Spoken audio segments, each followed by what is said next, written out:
everybody's doing it. You ever heard that phrase? God's saying, essentially to that phrase, who cares? Sometimes as parents, we use the phrase, well, this is the way my mama did it. This is the way my daddy did it. This is, and we buy whatever brand of peanut butter or laundry detergent or whatever because that's what we grew up with. And in a sense, while there's wisdom to be gained from the generations that have gone before us, and I'm not trying to make that negligible, the land you came out of Egypt, and that's how they did it back in Egypt. In a sense, God's saying, who cares?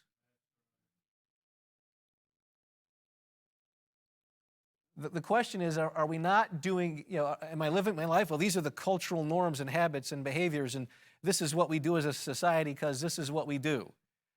And this is what we do because it's the traditions that have been passed down to us. And there's valuable traditions, and that's maybe another conversation for another day. But the point he's making is simply this. Are we living biblically? We shouldn't be living culturally. We should be living biblically. That's what should be informing our practice. He says, don't live like them. Don't live like them. Live like I tell you to live. Well, why? Because I'm the Lord. And so holiness then, sometimes we say, well, the Christian life is not just a bunch of do's and don'ts. It's not just a bunch of do's and don'ts, but it sure includes a whole lot of do's and don'ts. Do, don't do.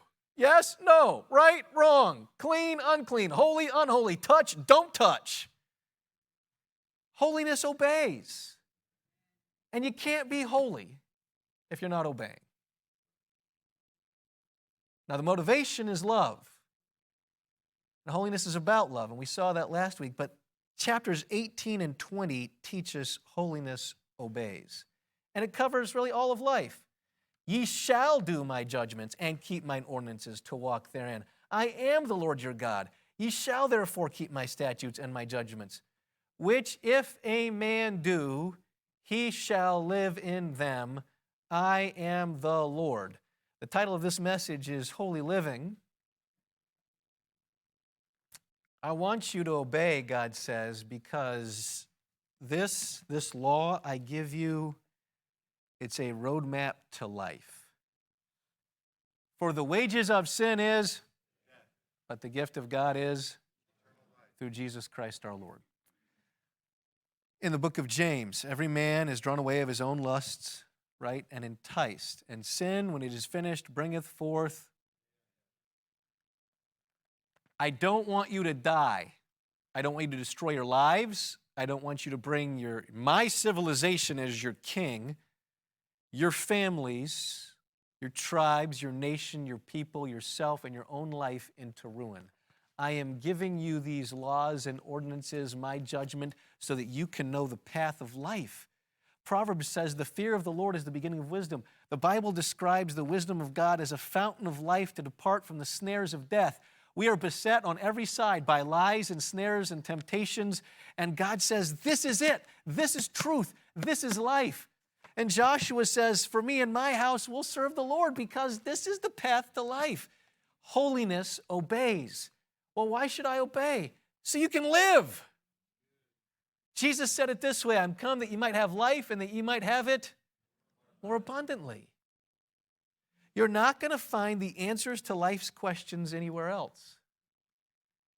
And everything else is either cheap imitation, second class, or an outright deception. There's a lot of alternative wisdom out there, and it's not the path to life.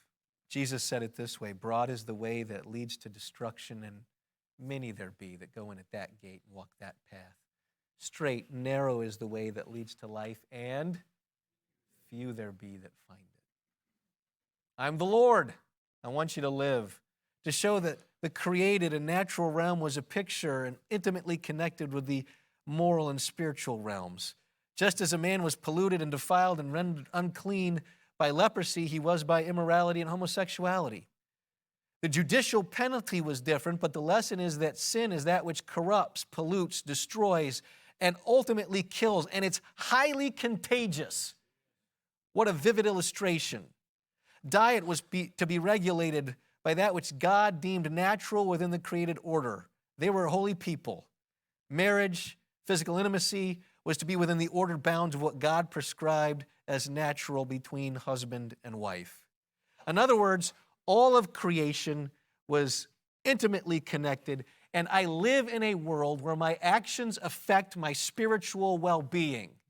I cannot divorce my conduct and say I'm okay spiritually or I'm right with God. It doesn't work that way. And Leviticus teaches us everything from food to diet to disease and leprosy is a picture and a reflection of behavior and conduct, and a sick soul is a result of sick choices. And we need God.